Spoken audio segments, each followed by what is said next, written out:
O Bandido da Luz Vermelha, Deus e o Diabo na Terra do Sol e a produção cinematográfica do período do regime militar, contado por um historiador e por um cineasta. Os 80 anos da Academia Goiana de Letras e suas ações para levar mais literatura à comunidade.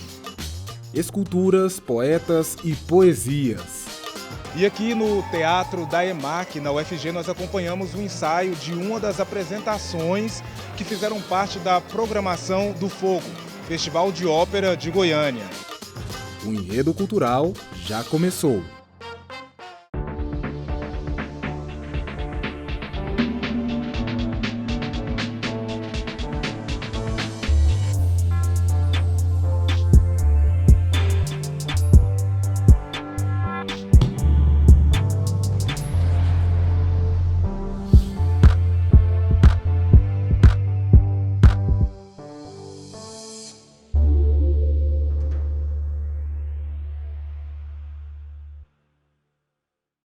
Há pouco mais de 3 décadas, o Brasil saía de um longo período de regime militar. As artes registraram, reagiram e resistiram a esse momento que marcou a história do país.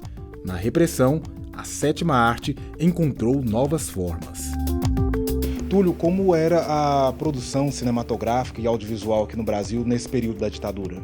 Assim como era o debate político de intensas discussões, pontos de vista, lembrando que a gente estava num contexto também de Guerra Fria, né? A América Latina tem uma posição específica nisso, mas o cinema ele entra dentro desse debate.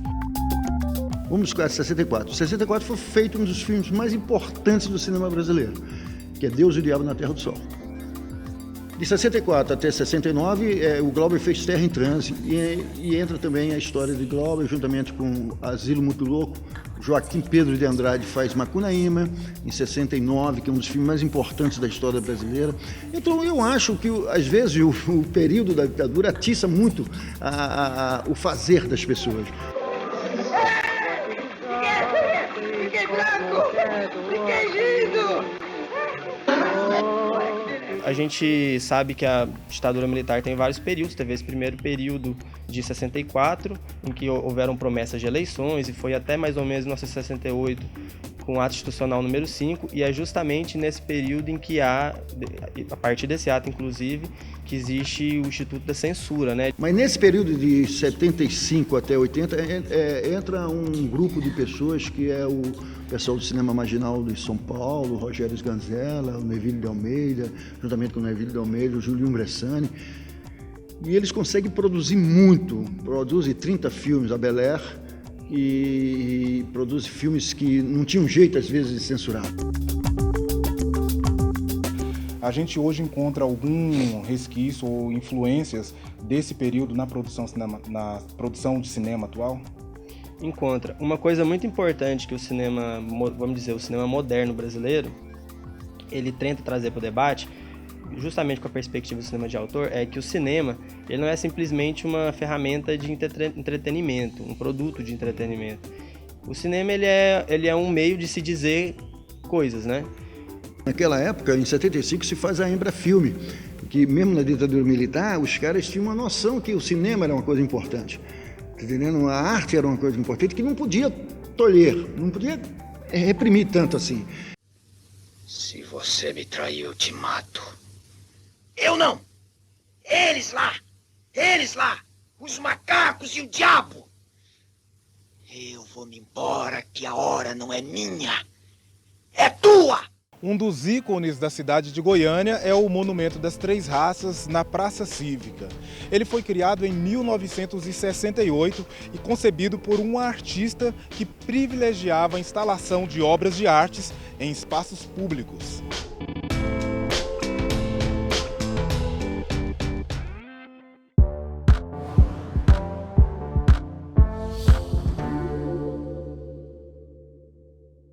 Oi pessoal, meu nome é Anaís Jorge, eu sou escultora, professora da FAV e venho aqui nesse momento falar sobre a colega escultora Neuza Moraes. A professora Neuza e artista escultora Neuza Moraes, ela nasce em 1932 na cidade de Goiás e vem para Goiânia estudar aqui juntamente com seu tio. Ela vai estudar na Escola de Belas Artes São Paulo, né, onde ela vai estudar com uma bolsa que ela ganhou aqui como artista, com um prêmio de arte, e ela vai então formar em escultura em São Paulo. Os dois principais importantes monumentos construídos, modelados pela professora e escultora Neuza Moraes se encontram hoje na Praça Cívica, que é o Monumento às Três Raças e o monumento do Pedro Ludovico Teixeira. Dentro do processo escultórico, o artista, o escultor, ele vai desenhar, ele vai modelar. Ela vai modelar isso no gesso, em tamanho monumental, e isso depois, posteriormente, é levado para São Paulo para fazer a moldagem, o processo de moldagem, o processo de construção e fundição. E, paralelamente a essas produções urbanas, ela vai desenvolver um processo individual, intimista, de abstração, junto com o material, a madeira, o entalhe na madeira. Ela tem um grande painel feito de macheteria, de diversos tipos de madeira, na antiga Escola Técnica Federal, ali em frente ao Bosque Mutirama.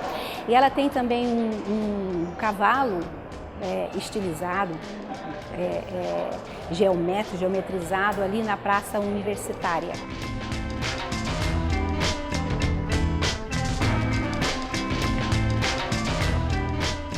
Era uma pessoa extremamente simples, dada, repassava com o maior prazer o conhecimento que ela tinha, as informações, né, com a modelagem, com a figuração, com a modelagem da figura humana, né, e sempre teve interesse, né, na materialização das esculturas no espaço público.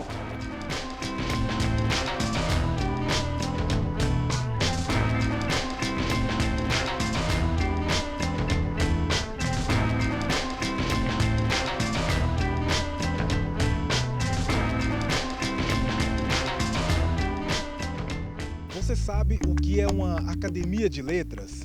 E por que os membros que ocupam cadeiras nessas instituições são considerados imortais? É o que nós vamos ver no próximo bloco.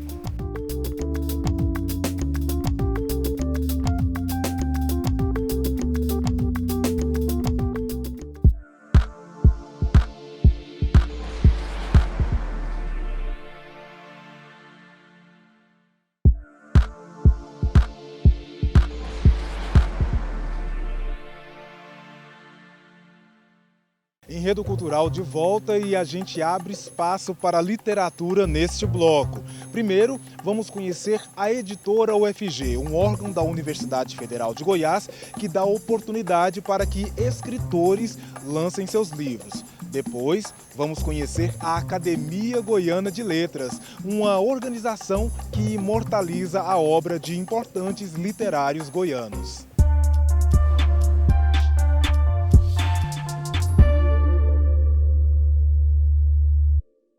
Eu sou Anselmo Pessoa Neto, diretor da editora UFG.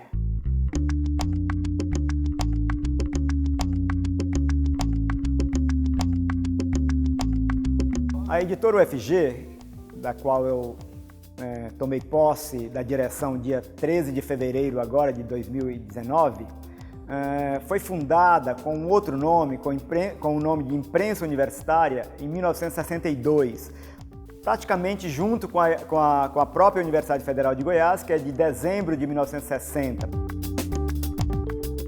O papel de uma editora universitária na UFG, como também nas outras universidades do Brasil e do mundo, é de divulgar, de publicizar, de dar a conhecimento o próprio conhecimento produzido tanto na instituição universitária quanto também da sociedade de um modo geral. A forma que as pessoas podem pleitear a publicação de uma sua obra por uma editora universitária é obedecendo alguns parâmetros, alguns requisitos que são sempre públicos e estão na página dessas editoras universitárias, como da nossa, que é um documento chamado Como Publicar.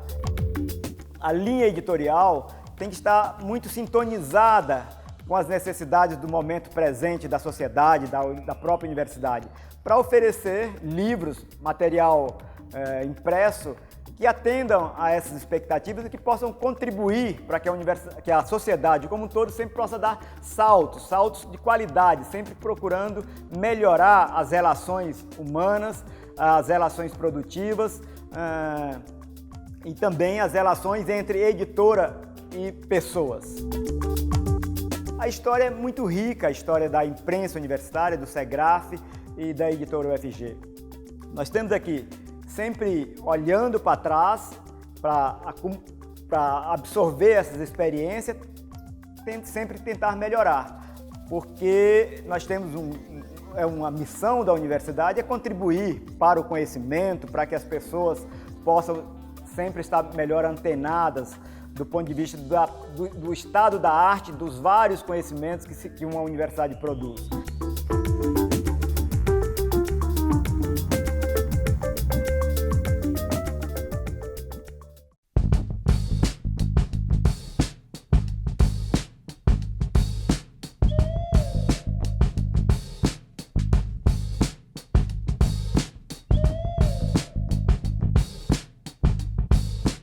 No início do século XX, na cidade de Goiás, antiga capital do estado, surgiu a primeira ideia de se criar uma Academia Goiana de Letras com o Dr. Joaquim Xavier Guimarães Natal e outras pessoas. Mas, após 3 décadas, numa sala deste prédio, onde já funcionou o Fórum da recém-criada Goiânia, Colemar Natal e Silva e outros contemporâneos fortaleceram a ideia de seu avô e a Academia Goiana de Letras estabeleceu-se de fato. Leda, há 19 anos atrás, quase 19 anos, a senhora ocupou a cadeira número 14 aqui na Academia Goiana de Letras. A senhora se recorda desse momento? Ah, sim. É um momento que nenhum acadêmico esquece dele, né? Porque na verdade, você chega a um ponto quase que máximo da literatura quando você recebe esse reconhecimento. E como surgiu a Academia Goiana de Letras? Fala um pouquinho dessa história pra gente. Olha, o ideal, o sonho, foi de Colemar Natal e Silva, que também participou da fundação da UFG, do Instituto Histórico. Ele era um intelectual, assim, à frente do seu tempo e muito dinâmico. E esta casa em que estamos, ele residiu com a família aqui, comprou essa casa do Estado, né? E depois vendeu-a para o Estado, na condição de que ela fosse a sede da Academia Goiana de Letras por tempo indefinido. O que a Academia Goiana de Letras produz e qual é o benefício que ela entrega para a sociedade goiana? Olha, nós temos recebido na academia alunos, convidamos outros escritores, porque é outra preocupação minha também. A gente não pode fechar só para 40 escritores. Há escritores fantásticos que não são acadêmicos. Então, nós temos lançamentos de livros, debates literários, apresentações musicais, reuniões festivas. Eu fui uma vez a uma escola e um menino muito empolgado, um menino, adolescente, ele disse: nossa, que beleza, eu nunca vi um escritor ao vivo, só vi ao morto. A senhora disse que o aluno falou: ah, que bom que eu estou conhecendo um escritor ao vivo, eu só conheço ao morto. Agora explica pra gente por que todo membro, todo acadêmico da Academia de Letras, ele é um imortal. Porque o título de acadêmico é vitalício. Uma vez acadêmico, eternamente acadêmico. Se ele quiser sair, ele não pode. Se ele não quiser mais nunca vir aqui, não vem, mas ele é acadêmico.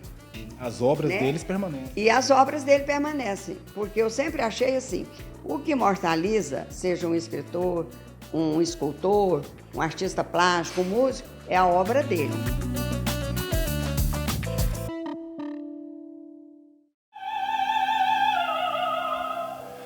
Olha só, quem está cantando ali é a Jaiana Paiva. Esse aqui é um ensaio do espetáculo Amal e os Visitantes da Noite, uma das óperas que fizeram parte da programação do Festival de Ópera de Goiânia. Assunto para o nosso próximo bloco.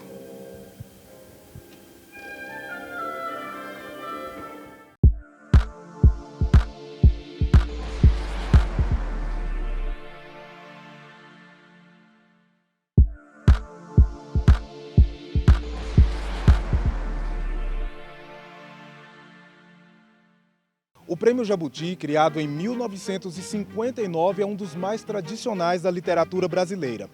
Há um escritor que levou essa honraria por 2 vezes, mas de vez em quando ele não se sente assim tão poeta. Francisco Alvim, no Retrato Cultural.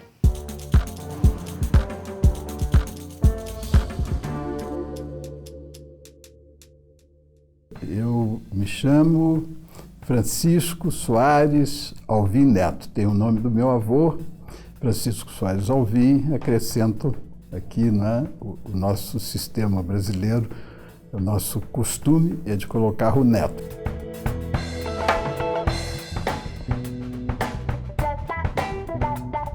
O que me define, não sei, francamente, eu sei, são tantas coisas, não é? Como dizia o Mário, eu não sou eu sou 350, não é? Eu não sei direito, eu sou atleticano, por exemplo, gosto do Atlético Mineiro. Primeiro, a linguagem, eu tive uma irmã que era uma poeta formidável e ela me ajudou muito, ela confiou muito. Eu escrevi uns primeiros versos muito influenciados por ela, ela descobriu de repente que eu estava escrevendo aquela coisa e ficou interessada. Podia dizer, puxa, isso é rio, ficar indiferente. Não, ela falou, olha, são interessantes, eu gostei. Depois veio o Drummond, veio as leituras, veio o Jorge de Lima e Drummond, são duas referências fundamentais nesse período, que vai até os 18 anos.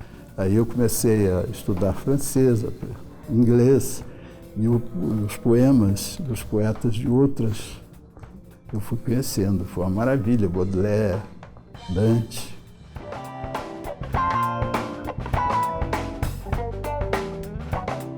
Eu acho que é uma coisa que está ligado muito à necessidade de expressão. Eu acho que nem era propriamente poesia, mas eu estava procurando uma maneira de me relacionar com o mundo e isso passa pela sua capacidade de se exprimir.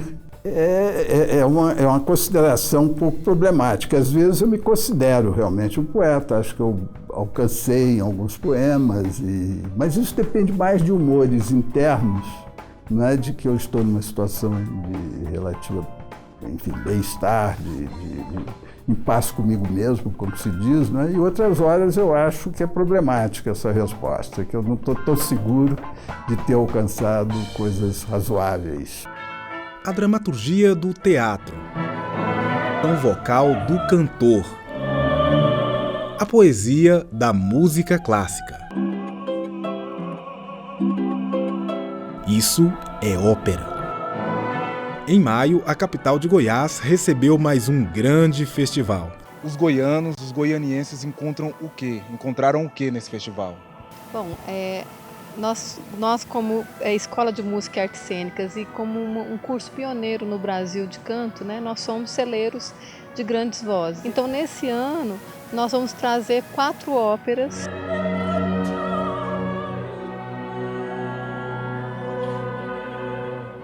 Maestro, esse não é o primeiro festival de ópera aqui em Goiânia, tomara que não seja o último, né? Queria que o senhor falasse um pouquinho sobre o que isso representa para a música aqui na cidade. Olha, desde os tempos da nossa antiga capital, né, Goiás Velho, né, a antiga Vila Boa, na cidade de Goiás, nós temos uma tradição muito grande de música vocal no estado. Nós temos muitos relatos de saraus, recitais das cidades antigas do estado, e isso passou para a nova capital.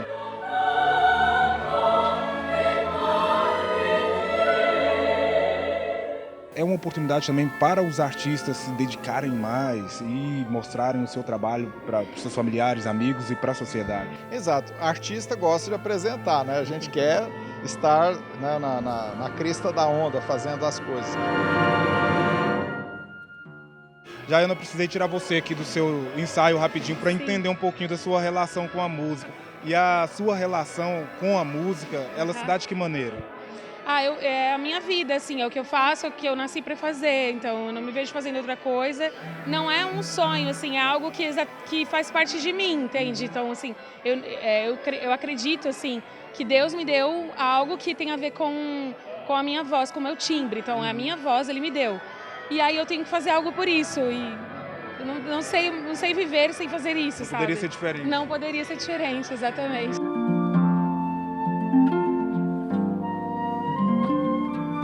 Inclusive, vocês estão se preparando agora para começar um ensaio. E que história que vai ser contada aqui nesse palco, junto com os cantores e junto com os músicos? A ópera é um teatro cantado, né, como a gente sabe, então essa ópera que a gente vai fazer é de um compositor ítalo-americano chamado Giancarlo Menotti.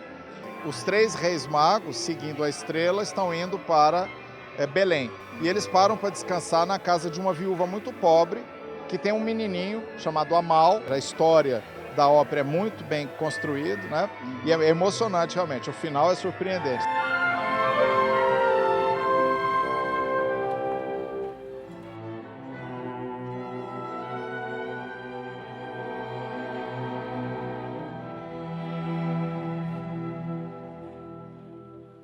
Ficamos por aqui na TV, porque na internet você pode conferir outros episódios do Enredo Cultural.